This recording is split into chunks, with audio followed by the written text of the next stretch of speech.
This government to turn the tide against coronavirus within 3 months, and I want to repeat that determination today. We're going to do it with testing, we're going to do it with new medicines and new digital technology that will help us to see the disease as it is transmitted, and thereby, by illuminating it, to stamp it out. And above all, now we're going to defeat this disease with a huge national effort to slow the spread by reducing unnecessary social contact. And I want to thank everybody for following the guidance we issued on Monday to stay at home for 7 days if you think you have the symptoms, for 14 days if anyone in your household has either of the symptoms, a new continuous cough or a high temperature, to avoid pubs, bars, clubs and restaurants, to work from home if at all possible. Keep washing your hands. And I know it's been tough, and I know it has been inconvenient, but these actions that we're all taking together are helping to take the strain off our NHS. And bit by bit, day by day, by your actions, your restraint, and your sacrifice, we are putting this country in a better and stronger position where we will be able to save literally thousands of lives of people of all ages, people who don't deserve to die now, people whose lives can, must, and will be saved. And as we take these actions together, and as we make these sacrifices, we can see the impact on the real economy already. Fantastic British companies already under huge strain, big and small. Workers who are finding that their jobs are under threat or going through no fault of their own. And to all of them, we in government say, we will stand by you. And I say that to companies, remember our joint objective to beat this virus. And we will do everything in our power to help. And in just a minute, Rishi is going to explain how we're going to help workers of all kinds to get through this crisis, supporting you directly in a way that government has never done before, in addition to the package that we've already set out for business. And of course, these measures are intended, these steps that we're taking are intended to be temporary. And of course, I am confident that in time the UK economy is going to bounce back. Of course it is, but I must be absolutely clear with you.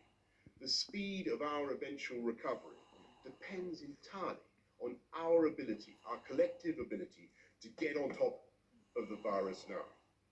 And that means we have to take the next steps on scientific advice, and following our plan, we are strengthening the measures announced on Monday, which you will remember. And already people have made a huge effort to comply with those measures for avoiding unnecessary social contact, but we need now to push down further on that curve of transmission between us. And so, following agreement between all the 4 nations of the United Kingdom, all the devolved administrations, we are collectively telling cafes, pubs, bars and restaurants to close tonight as soon as they reasonably can, and not to open tomorrow. Though, to be clear, they can continue to provide takeout services. We're also telling nightclubs, theatres, cinemas, gyms and leisure centres to close on the same timescale. Now, these are places where people come together, and indeed the whole purpose in many cases of these businesses is to bring people together. But the sad thing is, I'm afraid today, for now, at least physically, we need to keep people apart. And I want to stress that we will review the situation each month to see if we can relax any of these measures. And listening to what I have just said, some people may, of course, be tempted to go out tonight. And I say to you, please don't. You may think that you're invincible, but there is no guarantee that you will get mild symptoms.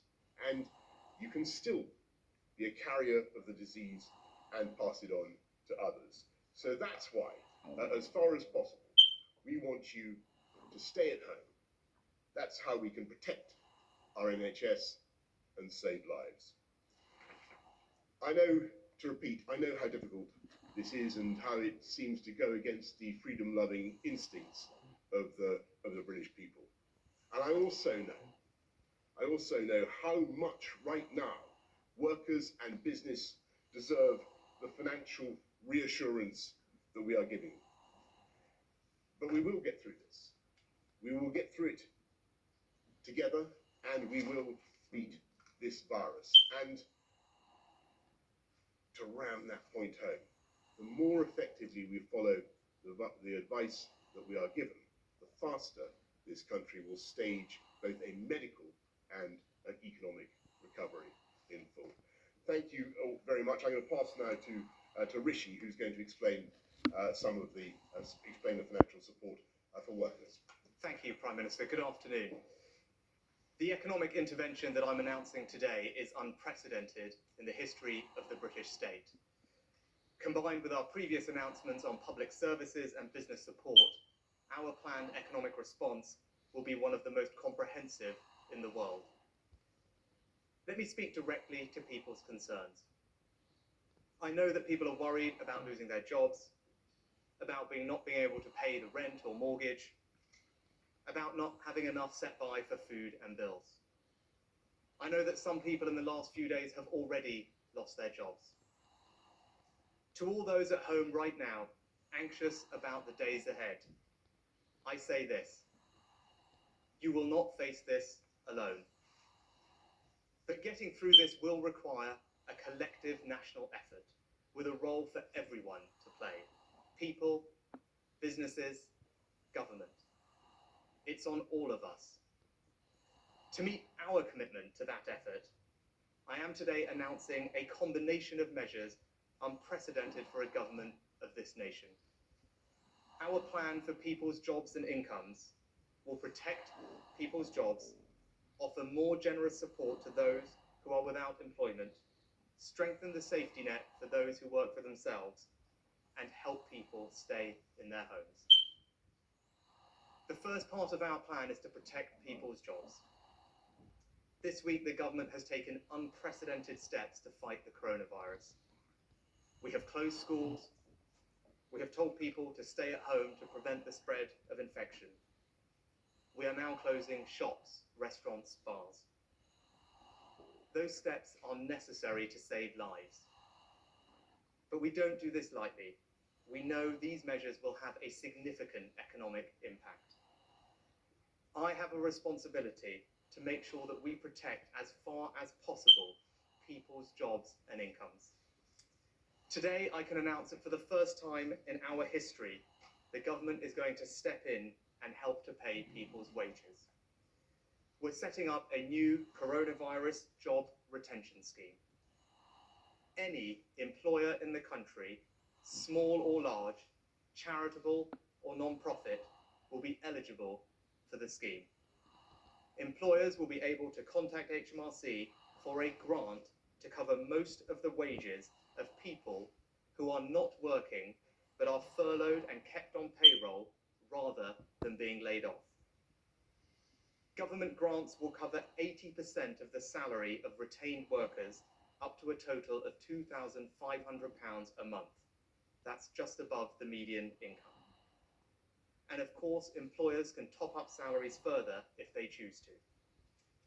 That means workers in any part of the UK can retain their job even if their employer cannot afford to pay them, and be paid at least 80% of their salary. The coronavirus job retention scheme will cover the cost of wages backdated to March the 1st and will be open initially for at least 3 months, and I will extend the scheme for longer if necessary. I am placing no limit on the amount of funding available for the scheme. We will pay grants to support as many jobs as necessary. And can I put on record my thanks to the Trades Union Congress, the CBI and other business groups for our constructive conversations. We said we would stand together with the British people, and we meant it.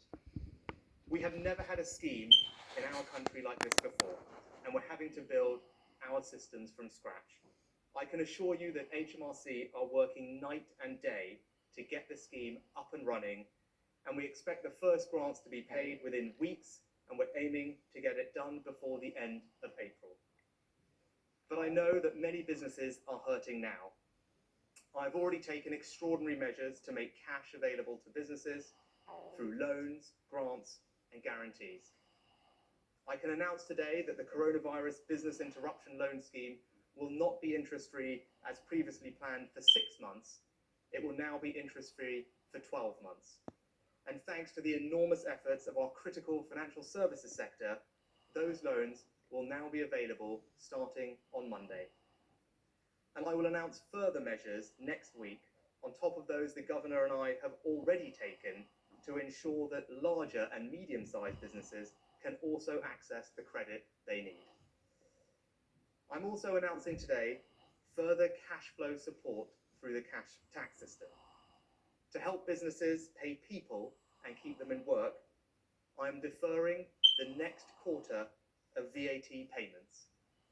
That means no business will pay any VAT from now until the end of June, and you will have until the end of the financial year to repay those bills. That is a direct injection of over £30 billion of cash to businesses, equivalent to 1.5% of GDP. Let me speak directly to businesses. I know it's incredibly difficult out there. We in government are doing everything we can to support you. We're paying people's wages up to 80%, so someone can be furloughed rather than laid off to protect their jobs. We're deferring over £30 billion of taxes until the end of the financial year. We're lending unlimited sums of money, interest-free, for 12 months. We're abolishing business rates altogether this year if you're in hospitality, retail and leisure. We're providing cash grants of £25,000 for small business properties. The government is doing its best to stand behind you, and I am asking you to do your best to stand behind our workers. We are launching in the coming days a major national advertising campaign to communicate the available business support for businesses and people. Please look very carefully at that support before making any decisions to lay people off. It's on all of us. We are starting a great national effort to protect jobs. But the truth is we are already seeing job losses, and there may be more to come. I cannot promise you that no one will face hardship in the weeks ahead. So we will also act to protect you if the worst happens. To strengthen the safety net, I'm increasing today the universal credit standard allowance for the next 12 months by £1,000 a year. For the next 12 months, I'm increasing the working tax credit basic element by the same amount as well. Together, these measures will benefit over 4 million of our most vulnerable households. And I'm strengthening the safety net for self-employed people too, by suspending the minimum income floor for everyone affected by the economic impacts of coronavirus. That means self-employed people can now access in full universal credit at a rate equivalent to statutory sick pay for employees. Taken together, I'm announcing nearly £7 billion of extra support through the welfare system to strengthen the safety net and protect people's incomes.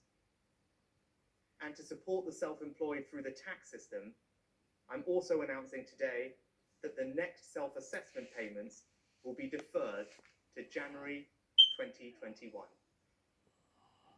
As well as keeping people in work and supporting those who lose their jobs or work for themselves, our plan for jobs and incomes will help keep a roof over your head.